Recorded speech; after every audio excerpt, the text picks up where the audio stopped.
So God's got a great promise for us right here. Great promise. He says he will rescue you again and again so that no evil can touch you. He's protecting us. He's shielding his armor around us. Like, he's got us. So right now you might be going through a season of frustration and suffering, and that's what he had me open to. So let's read it together. Frustration. When does God intervene and when doesn't he? We don't know. An evil person develops an evil plan. God frustrates it. But we might never know about it. Something bad is about to happen to somebody. God prevents it. How will we ever know? How many near misses have we had on the highway without knowing about them? Some things are best in life's in God's left in God's hands. Of course, I have to follow. Okay. We do know that he can and does frustrate evil plans. It follows that sometimes he also frustrates our plans because they are harmful, even if there is no evil intent behind them. He sees it all. He knows what's happening behind the scenes with that person, that situation. And he also knows how you internally are feeling and what you're doing and what's actually going to be good for you.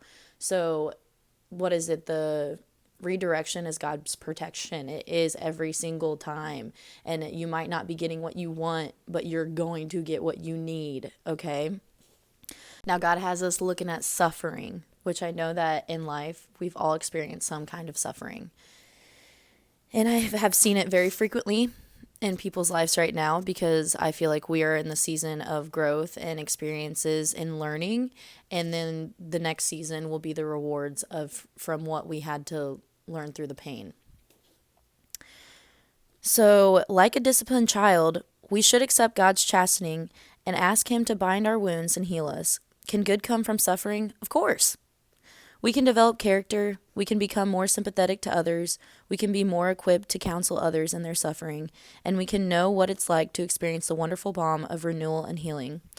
You know, for so long I stayed in a place of sorrow with my sufferings, and I finally one day woke up and was like, what a blessing it was to go through all of that and to be able to share my testimonies with other people and I opened to compassion as well, which is very suitable because it's allowed me to have so much compassion to people because of the suffering that I allowed to happen in my life, the suffering that was just planned for my life, and the suffering that was caused from my free will. And at the end of the day, it brought me closer to God, brought me closer to myself, and closer to the people I love the most. And it's all just a learning lesson and a beautiful thing.